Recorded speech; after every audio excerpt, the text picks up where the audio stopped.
Welcome to the AHA Brain. Okay, so take a look at this. On the surface, these sound like three totally different people, right? You've got someone who's terrified of being alone, another who desperately wants friends but can't bring themselves to talk to anyone, and a third who's just obsessed with getting everything perfect. But what if I told you that a single, powerful emotion is the engine behind all three?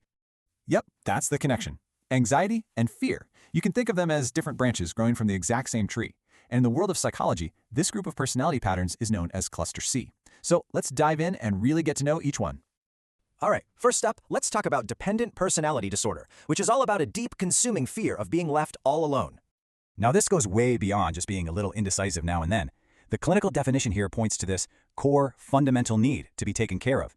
It's so intense that it literally shapes every single one of their relationships and creates this constant, nagging fear of separation. So what does that actually look like in real life? Well, it's relying on other people for, well, almost everything. From massive life decisions like, should I move to a new city? All the way down to tiny things like, what should I wear today? It all comes from this deep down feeling of not being good enough on your own, and this gut-wrenching fear that if you don't just go along with things, you'll be abandoned. This is where things get really fascinating. Individuals with DPD often end up in relationships with people who have narcissistic personality disorder, and in the most tragic way, it's kind of a perfect fit. The person with NPD needs constant admiration and total control, and the person with DPD gives up all control just to not be alone. It's a dynamic that can become really unhealthy, and frankly, often abusive. Okay, let's move on to our next personality pattern. Now the fear here kind of shifts. It's less about being abandoned by someone you're already with, and more about being rejected by people you haven't even met yet.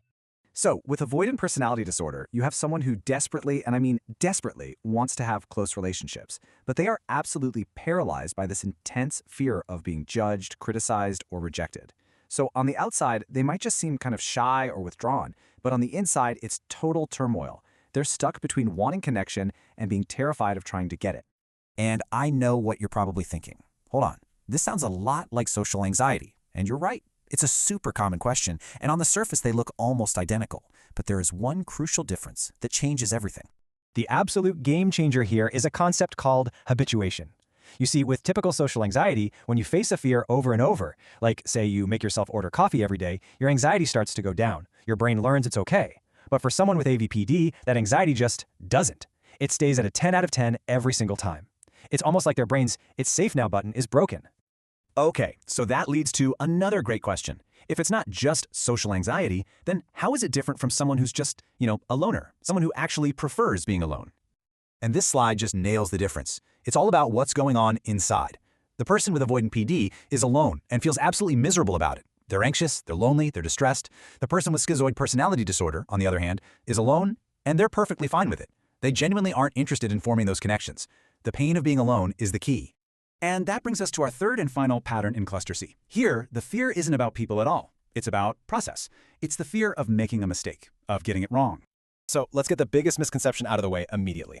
OCPD is not the same thing as OCD. With OCD, you have intrusive, unwanted thoughts. Those are the obsessions, and you perform rituals to try and relieve the anxiety. Those are the compulsions. But the key is people with OCD are distressed by this. They wish it would stop. With OCPD, there are no obsessions or compulsions, and they see their rigid perfectionism as the right way to be. It makes perfect sense to them. And this belief in the right way bleeds into everything. Their perfectionism is so intense that it actually gets in the way of finishing things. Work becomes everything, pushing hobbies, fun, and even people to the side. And because all their brain power is focused on rules and order and correctness, there's just not much bandwidth left for emotions, which can make them seem emotionally shallow. To someone with OCPD, emotions are just messy. They're inefficient. They get in the way of doing things the right way. So they're not something to be experienced, they're a problem to be solved, or better yet, just ignored. Can you just imagine that for a second? Living your entire life like you're walking a tightrope, the stakes always feel sky high, and any little slip-up, any tiny mistake, isn't just a mistake, it's a complete catastrophic failure. That's the kind of intense internal pressure that fuels this whole thing. Let's just pull it all together so we can see the big picture.